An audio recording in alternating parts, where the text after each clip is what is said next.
வெள்ளிக்கிழமை ஜெபத்தை குறித்து ஒரு சில காரியங்களை பகிர்ந்து கொண்டேன். இந்த காலை நேரத்திலும் ஜெபத்தை குறித்து ஜெபமே ஜெயம். ஆமென். எத்தனை பேர் சொல்றீங்க ஜெபமே ஜெயம்? அல்லேலூயா. ஜெபிக்கிற ஒரு மனுஷன் ஒரு பொழுதும் அவன் வீழ்ந்து போவதில்லை. அவனுக்கு எதிரான வீழ்ச்சிகளுக்கான காரியங்கள் வரலாம், ஆனாலும் அப்படிப்பட்டவனை கர்த்தர் தூக்கி நிறுத்துவார். ஆமென். ஜெபம் என்பது ஏதோ கடமைக்காக செய்வது அல்ல. ஜெபம் என்பது நம்முடைய வாழ்க்கையாக மாற வேண்டும். நீங்க அப்படி பழகி விட்டீர்கள், ஆனால் உங்களால் ஜெபிக்காமல் இருக்கவே முடியாது. ஆமென். காலையில் எழும்பி ஜெபித்து பழக்கம் இருந்தால் காலையில் எழுந்தவுடன் என்ன செய்வோம்? ஜெபிப்போம். ஆமென் சொல்லுங்க. சில பேர் பாருங்க, பெட் காஃபி வேணும். எழும்புன என்ன வேணும்? எழும்பின உடனே என்ன வேண்டும்? சில பேர் பல் துலக்கவும் மாட்டார்கள், தண்ணீர் குடிக்கவும் மாட்டார்கள். எழுந்த உடனே அவர்களுக்கு பெட் காஃபி வேணும். அது இல்லாட்டி ஒண்ணுமே நடக்காது. அப்ப அதே மாதிரி அது ஒரு பழக்கம். அதே வண்ணமாய் நமக்கு ஒரு பழக்கம் இருக்க வேண்டும். எழுந்தவுடன் முதலாவது படைத்தவரை தேட வேண்டும். பழகின பிறகு எங்களால் இருக்க முடியாது.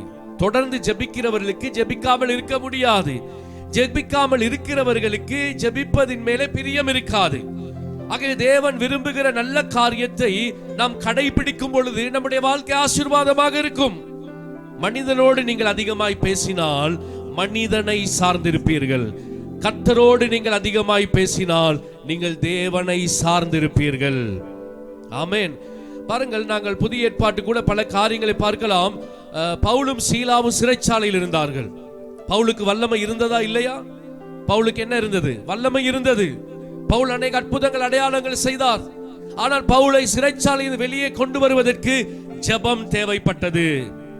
எத்தனை பேர் ஆமென் சொல்றீங்க? அல்லேலூயா. நான் சொல்லுகிறேன், வல்லமையை பார்க்கிலும் ஜெபம் மிக முக்கியமானது. ஜெபமே தேவனுடைய வல்லமையாக இருக்கிறது. ஆகவே நாம் ஜெபிக்கும் பொழுது நாம் ஜெயித்து விடுவோம் என்பதை சாத்தான் அறிந்திருக்கிறான். ஆமென். ஆகவே எங்களுடைய ஜெபத்தை எல்லாம் அவன் ஏதோ ஒரு இடத்துல நிறுத்தி வைத்திருக்கிறான்.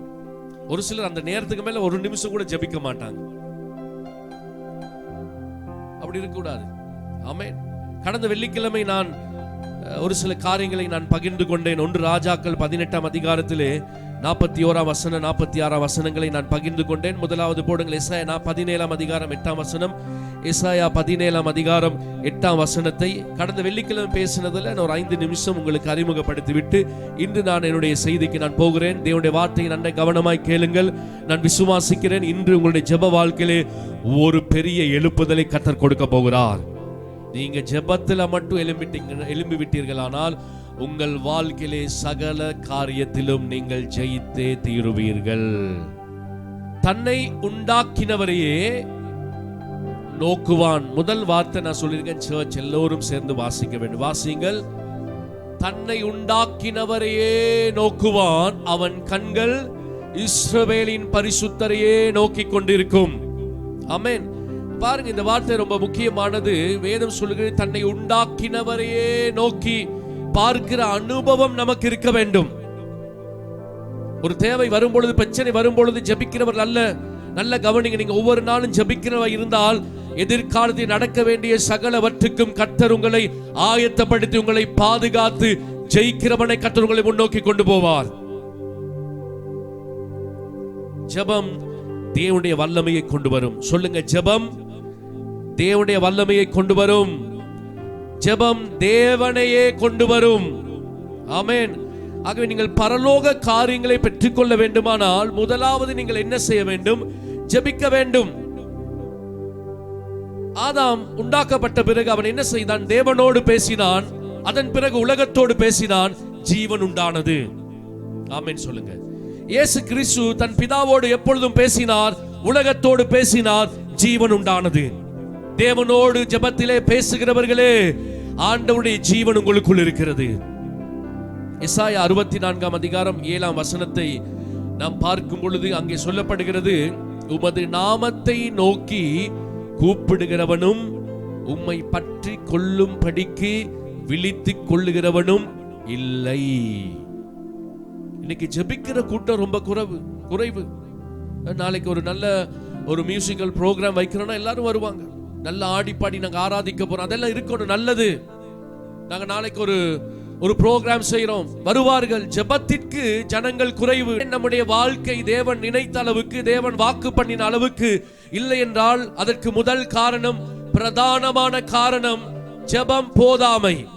வேதம் சொல்லுகிறது, அவருடைய நாமத்தை நோக்கி கூப்பிடுகிறவன் எங்கே? விழித்திருந்து ஜெபிக்கிறவர்கள் எங்கே? வேதம் சொல்லுகிறது, நீங்கள் விழித்திருந்து எப்பொழுதும் ஜெபம் பண்ணுங்கள். இந்த காலை நேரம் எத்தனை பேர் ஜெபித்தீர்கள் என்று தெரியவில்லை. அந்த பழக்கம் எத்தனை பேருக்கு இருக்கிறது என்று தெரியவில்லை. ஜெபிக்காமல் என்னால் இருக்க முடியாது என்ற நிலைமைக்கு யார் ஒருவர் வருகிறீர்களோ, நான் சொல்லுகிறேன், கர்த்தர் உங்களோடு கூட இருந்து உங்களுக்காக யாவையும் செய்து முடிப்பார். எல்லாருக்கும் பாருங்க, இப்ப சில வீட்டுல ஜெப இருக்குதா? ஜெப அறை எத்தனை வீட்டுல இருக்கிறது? தூங்குறதுக்கு அறை இருக்கிறது, சமைக்கிறதுக்கு அறை இருக்கிறது, குளிப்பதற்கு அறை இருக்கிறது, ஏன் நாய்க்கு அறை இருக்கிறது, பூனைக்கு அறை இருக்கிறது. ஜெபிப்பதற்கு சில பேர் வீட்டில் இடம் கிடையாது.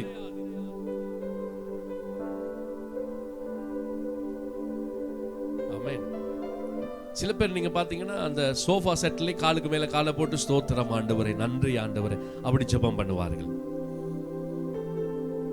சில பேர் வீட்டிலே ஜெபிக்கும் பொழுது ஒருவர் ஜெபித்துக் கொண்டிருப்பார், ஒருவர் படம் பார்த்து கொண்டிருப்பார், ஒருவர் போனிலே கேம் விளையாண்டு கொண்டிருப்பார், பிள்ளைகள் விளையாண்டு கொண்டிருப்பார்கள். ஜெபம் மிக முக்கியமானது. நன்றாய் கவனிங்கள். ஜெபம் தேவனை கொண்டு வரும். ஜெபம் பரலோக காரியங்களை உங்களுக்குள்ளும் உங்கள் வீட்டுக்குள்ளும் உங்கள் வாழ்க்கைக்கும் கொண்டு வரும். எத்தனை பேர் ஜெபிக்கிறீங்க? ஆமென். ஜெபிக்கிறீங்கன்னா உங்களை யாராலும் அசைக்கவே முடியாது. ஆமென், ஆமென். உங்களை யாரெல்லாம் அசைத்து பார்க்க வேண்டும் என்று நினைக்கிறார்களோ, நீங்கள் அமைதியா இருந்து நீங்கள் அவர்களை அசைப்பீர்கள். ஹல்லேலூயா. வல்லமையிலே மிகப்பெரிய வல்லமை ஜெபம். 1 ராஜாக்கள் 18:41-46 வரை நல்லா ஜெபம் பண்ணிட்டு கேளுங்க. இன்னைக்கு ஆண்டவர் என் வாழ்க்கையில் ஒரு எழுப்புதல். என்ன எழுப்புதல்? ஜெபம். நான் எழும்பணும். எதுல எழும்பணும்? முதலாவது ஜெபத்தில் எழும்ப வேண்டும். இந்த இடத்தை நீங்க போய் வீட்டுல வாசிங்கள், தியானிங்கள். 1 ராஜாக்கள் 18:41-46. அந்த இடத்துல எலியா ஜெபிக்கிறான். கவனிங்க. தேசத்திலே 3 வருடங்களுக்கு மேலே பஞ்சம், 3 வருடங்களாக மழை இல்லை, மேகம் இல்லை. கர்த்தர் அதற்கு முதல் அதிகாரத்தில் சொல்லிட்டாரு, மழை வரும். ஆனாலும் இந்த இடத்துல ஆண்டவர் பல வாக்குத்தத்தம் கொடுத்திருக்கிற, ஆசீர்வாதம் கொடுத்திருக்கிறாரு. அதெல்லாம் சும்மா நடக்காது. அதுக்காக என்ன செய்ய வேண்டும்? ஜெபிக்க வேண்டும். சொல்லுங்க, ஜெபிக்க வேண்டும். அப்ப ஆண்டவர் சொன்னாரு, எலியாவை பார்த்து மழை வரப்போகுது அப்படின்னு சொல்லும் பொழுது எலியா என்ன செய்தான்? அவன் கர்மேல் பர்வதத்தின் மேல் ஏறி ஜெபிக்க புறப்பட்டான். ஆமென். அப்ப ஜெபிப்பதற்கு ஆயத்தமாக வேண்டும். எலியா ஆயத்தமாகினான். அப்ப எலியா போய் ஜெபிக்கும் பொழுது அங்கே அவன் அந்த ஆகாபை பார்த்து, ராஜாவை பார்த்து சொல்லுகிறான், நீ சீக்கிரமா இவனுடைய பட்டணத்துக்கு கடந்து போ, மழை வர போகிறது. அதுவரை மழை வரவில்லை, மேகம் இல்லை, வானம் கருக்கவில்லை, இல்லை அடையாளம் இல்லை, சூழ்நிலை இல்லை, சந்தர்ப்பம் இல்லை. ஆனாலும் எலியா நினைத்தான், எலியாவுக்கு தெரியும், தான் முழங்கால்களிலே தேவ சமூகத்தில் இருந்தால் இல்லாத ஒன்றை கர்த்தர் உருவாக்க வல்லமை உள்ளவராக இருக்கிறார். முடியாத ஒன்றை செய்யக்கூடியவராக இருக்கிறார். இந்த உலகத்தில் இதுவரை சாத்தியமில்லாத ஒன்றை செய்யக்கூடிய வல்லமை உங்களுடைய முழங்கால்களுக்கு இருக்கிறது. ஆமென். நான் சொல்லுகிறேன், உங்கள் முழங்கால்களை கண்டு பிசாசு பயப்படுகிறான். ஹல்லேலூயா. ஆமென். அவன் சொல்றான், அவன் பாருங்க, மலையில் ஏறி முழங்கால் படிக்கிட்டு அவன் ஜெபிக்கிறான். நான் வெள்ளிக்கிழமை கூட சொன்னேன், சில பேருக்கு முழங்கால் படி போட முடியாது. ஏன்னா போட்டு பழக்கம் இல்லை. போட்டாலே நடுங்குவார்கள். 5 நிமிஷத்துல மேலெல்லாம் ரொம்ப கஷ்டமா இருக்கும். ஆனா முழங்காலுக்கு ஒரு வல்லமை இருக்கிறது. ஆமென் சொல்லுங்க. முழங்காலுக்கு என்ன இருக்கிறது? வல்லமை இருக்கிறது. ஆமென். முழங்காலிலே நீங்கள் செய்கிற யுத்தத்துக்கு தேவன் நிச்சயமாய் ஜெயம் கொடுப்பார். ஹல்லேலூயா.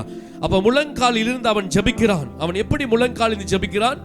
சிகரத்தின் மேல் ஏறி தரையிலே பணிந்து தன் முகம் தன் முழங்காலில் பட குனிந்து.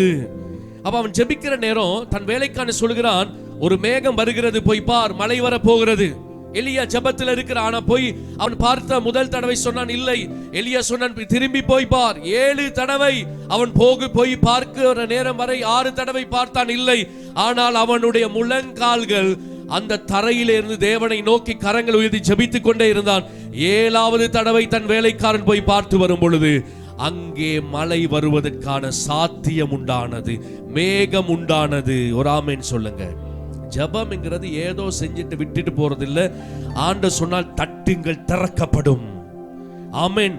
அது நீங்க எதுக்கு ஜெபிக்கிறீங்களோ அது நடக்கிற வரைக்கும் உங்க முழங்கால்கள் எழும்ப கூடாது. அது கட்டாயம் நடக்கும். ஆமென் சொல்லுங்க. நடக்கும். எத்தனை பேர் சொல்லுங்க நான் ஜெபிப்பது கண்டிப்பாய் நடக்கும். ஆமென். அதை குறித்து நான் வெள்ளிக்கிழமை நான் தெளிவாய் பேசினேன்.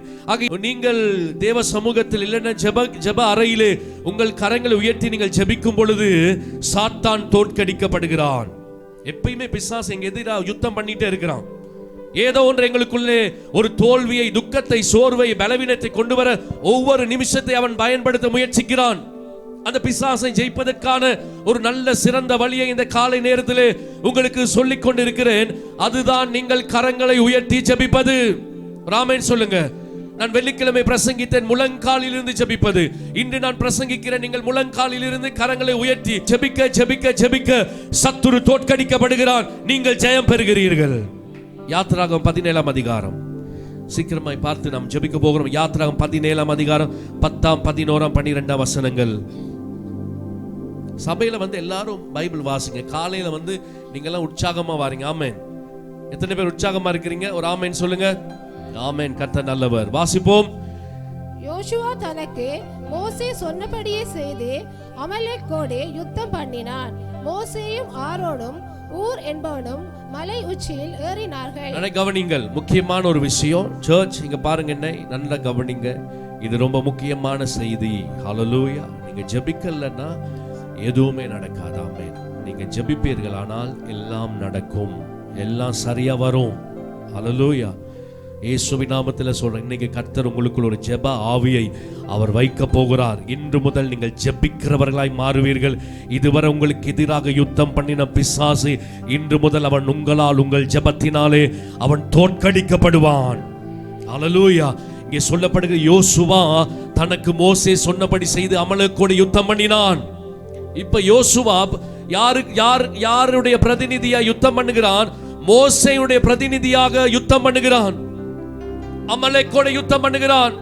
தேவ ஜனங்களுக்கு எதிராக யுத்தம் நடக்கிறது. இந்த அமலேக்கியர்கள், இந்த தேவ ஜனங்கள், இஸ்ரவேலர்கள் பெருகாதபடி, அவர்கள் செழிப்படையாதபடி, நல்ல வாழ்க்கை வாழ முடியாதபடி யுத்தம் பண்ணிக்கொண்டே இருக்கிறார்கள். இந்த அமலேக்கியர்கள் என்று சொல்லும் பொழுது நாம் பெருகாதபடி நமக்காக யுத்தம் பண்ணுகிற பிசாசை குறிப்பிடுகிறது, சாத்தானை குறிப்பிடுகிறது. இந்த காலை நேரத்தில் உங்களுக்கு எதிராக ஒரு யுத்தம் நடந்து கொண்டிருக்கிறது.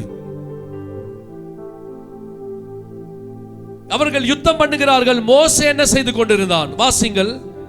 மோசே தன் கையை ஏறெடுத்திருக்கையில், எல்லாரும் சொல்லுங்க மோசே. நல்லா சொல்லுங்க, வாயை திறங்க. மோசே தன் கையை ஏறெடுத்திருக்கையில் இஸ்ரவேலர்கள் மேற்கொண்டார்கள். அவன் தன் கையை தாழ விடுகையில் அமலேக்கு மேற்கொண்டான். இன்னைக்கு ஏன் நாம் மேற்கொள்ளப்படுறோம் தெரியுமா? இன்னைக்கு ஏன் நாம் தோல்வி அடைகிறோம்? எங்கள் கைகள் உயர்த்தப்படவில்லை. நம்முடைய கைகள் உயர்த்தப்பட எதற்கு அடையாளம்? தேவனை நோக்கி நாம் ஜெபம் பண்ணி கொண்டிருப்பது. நான் ஜெபிக்கும் பொழுது சாத்தான் பலவீனமாய் மாறுவான். சொல்லுங்க, வாயை திறந்து சொல்லுங்க. நான் ஜெபிக்கும் பொழுது சாத்தான் பலவீனமாய் மாறுவான். ஆமென். புரியுதா? நான் ஜெபிக்கும் பொழுது சாத்தானுக்கு அதிகாரம் இல்லை. வாயை திறந்து சொல்லுங்க. நான் ஜெபிக்கும் பொழுது சாத்தானுக்கு அதிகாரம் இல்லை. நான் ஜெபிக்கும் போது சாத்தானுக்கு கதவு மூடப்பட்டிருக்கிறது. ஆமென் சொல்லுங்க. சிலரை பாருங்க, நானும் அண்மையில போன ரொம்ப லேட் ஆச்சு, விசிட்டிங் எல்லாம் போயிட்டு நேரா ஸ்பார்க் திருப்பின, door closed. Amen. Food city closed. அப்ப என்ன செய்ய முடியாது? என்டர் ஆக முடியாது. ஆமென். உள்ளே நுழைய முடியாது. ஜெபிக்கிறவனுடைய வாழ்க்கையிலே பிசாசுக்கு உங்களுடைய டோர் எப்பொழுதும் க்ளோஸ்ட். ஆனா ஜெபிக்காதுடைய வாழ்க்கையிலே உங்கள் கதவு எப்பொழுதும் திறந்து கொண்டே இருக்கிறது. அப்படி வருவானா? இந்த சொல்லுவாங்க, தமிழ்ல சொல்லுவாங்க, திறந்த வீட்டுக்குள்ள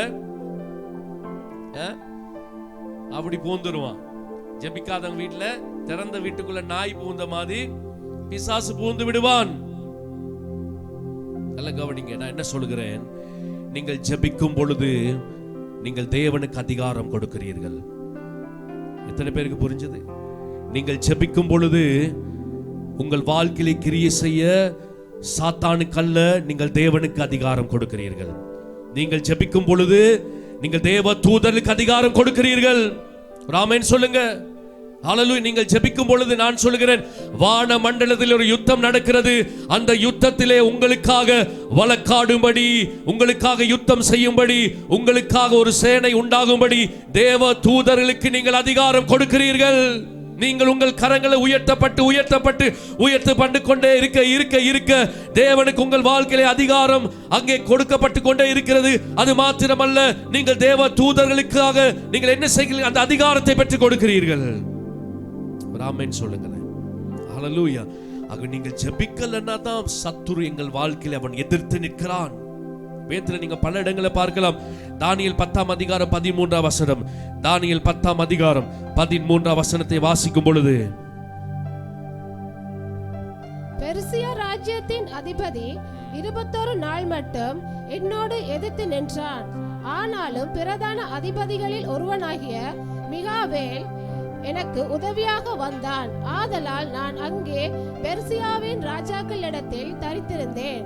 கவனிங்கள், தானியேல் ஜெபிக்கிறான். தானியேலுக்கு பதில் வந்தது. அது மாத்திரமல்ல, 10ஆம் அதிகாரம் 13ஆம் வசனம் வரும்பொழுது அவன் சொல்கிறான், நான் என்ன செய்தேன்? நீ ஜெபிக்கும் பொழுது உன்னுடைய பதில் வெளிப்பட்டது.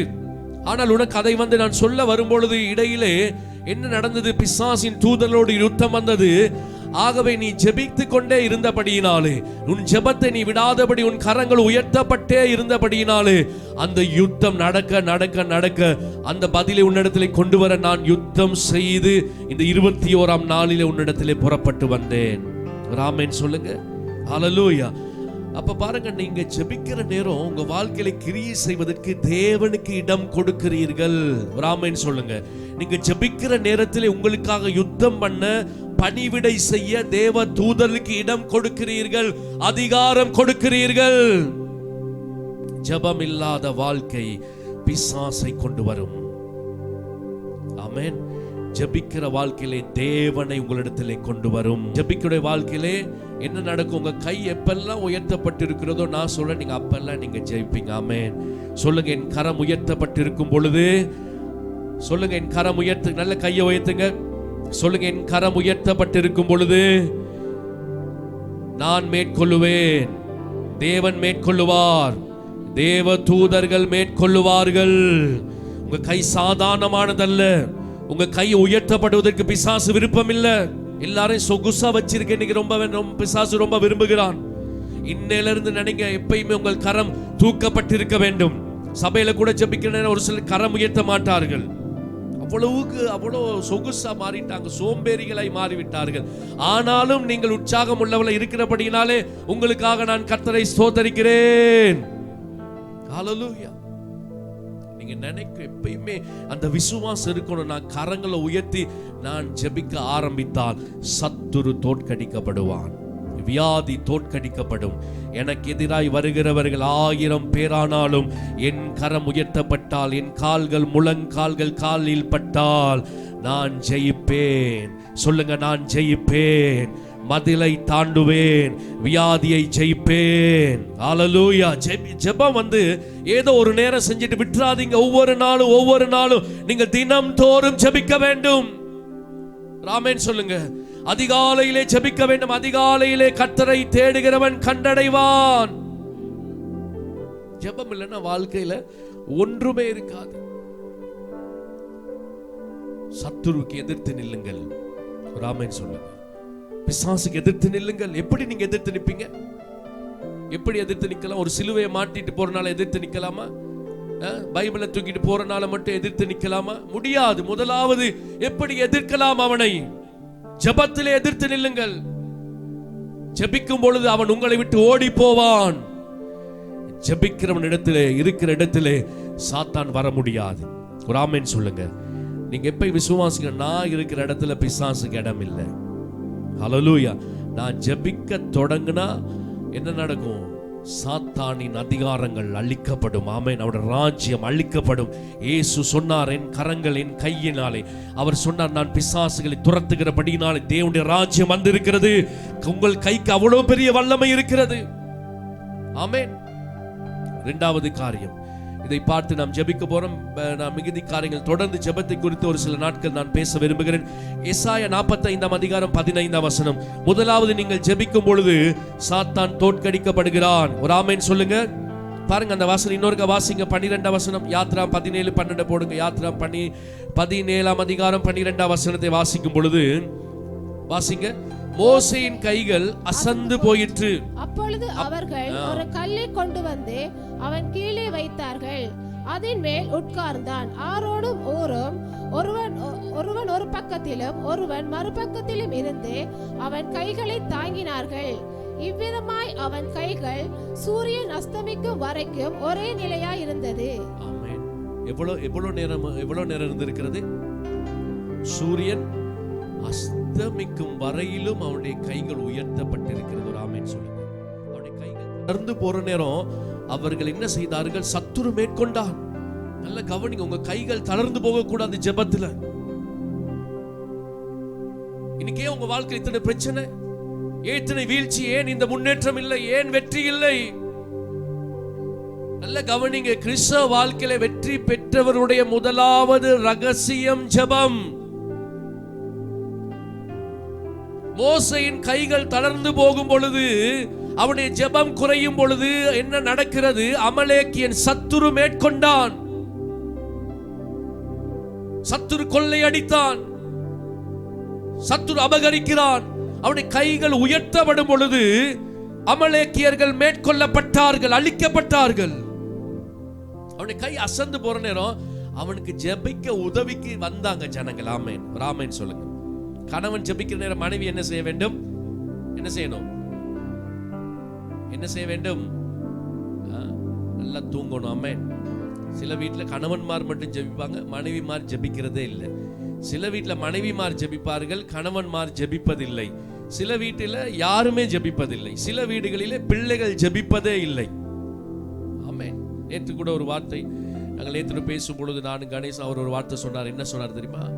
பிள்ளைகளுக்கு எல்லாமே கற்றுக் கொடுக்கிறோம், முழங்காலில் இருப்பதற்கு கற்றுக் கொடுங்கள். ஆமென் சொல்லுங்க. நீங்க சேர்த்து வைத்த பொருள் இல்லாமல் போகலாம், பணம் இல்லாமல் போகலாம், அவருடைய கல்விக்கான பிரயோஜனம் இல்லாமல் போகலாம்.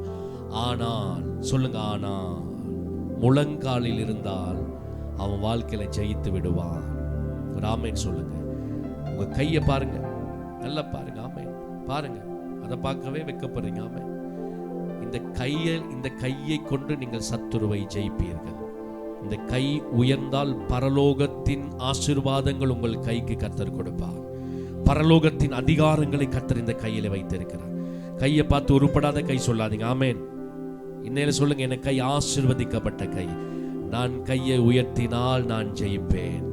என் கை உயர்த்தப்பட்டால் என் குடும்பம் ஜெயிக்கும்.